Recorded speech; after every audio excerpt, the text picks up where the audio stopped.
Bonjour Françoise, Bonjour l'heure Philippe. a sonné, c'est à 18h qu'Emmanuel Macron dévoile sa stratégie pour sortir de la crise des gilets jaunes. Beaucoup de choses ont déjà fuité, baisse des impôts, travailler plus, suppression de l'ENA. À vérifier ce soir. En attendant, Françoise, qu'est-ce que le président ne doit surtout pas faire? D'abord, il ne doit pas faire le grand débat. Vous savez, cette espèce de monologue de plusieurs heures. Il est pontifiant, souvent, Emmanuel Macron. Il est bon dans l'exercice, mais à un moment donné, il devient pontifiant. Et puis, c'est sa gourmandise, vous voyez, il adore ça. Donc, avoir un public, avoir des spectateurs, et lui, se mettre en scène, repasser inlassablement le grand oral de l'ENA, d'une certaine manière. Donc ça, ce soir, il ne doit pas le faire.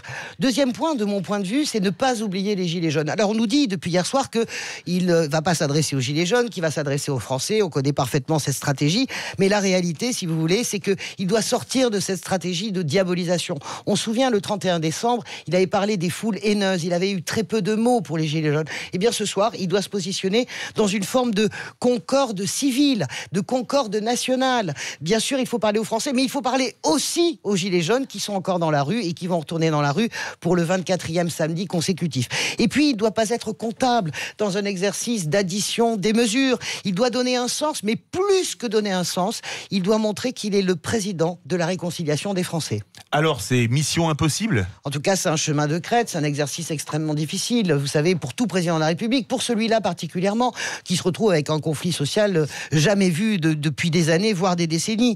Est-il capable, si vous voulez, Emmanuel Macron, de ne pas faire la morale? On l'a vu dans ces situations, avec ces petites phrases à l'emporte-pièce. Est-ce qu'il est capable de ne pas se vexer sur une question qui lui déplaît? Il est assez susceptible. Et puis les journalistes, moi j'ai une question. Est-ce qu'ils vont jouer le jeu? Vous connaissez parfaitement cet exercice. Moi je l'ai pratiqué aussi dans une autre vie. C'est assez suranné, les questions des journalistes français. Ou c'est suranné, ou bien ça tourne mal. On se souvient de l'échange apocalyptique entre Nicolas Sarkozy et Laurent Geoffrin lors d'une conférence de presse. Donc les journalistes doivent aussi jouer le jeu. Ne pas être trop agressif, mais être suffisamment impertinent. Donc tout ça, il y a beaucoup de questionnements sur cette conférence de presse. Et du côté des mesures, Françoise? Bon, on les connaît, on les a rabâchées. Alors, l'Élysée nous fait savoir qu'il y aura peut-être 2 ou 3 mesures nouvelles. Bon, baisse des impôts, suppression de l'ENA, une dose de proportionnelle, etc., etc. J'ai juste une chose à dire, Philippe. Si après 5 mois de mobilisation des Gilets jaunes et 3 mois de grands débats, 92 heures de retransmission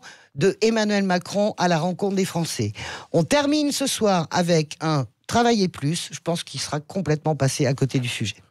On vous retrouve dans quelques instants pour un duel de titans face à Christophe Bien Barbier. sûr, avec plaisir, de titan, je l'attends. Le fédéraire...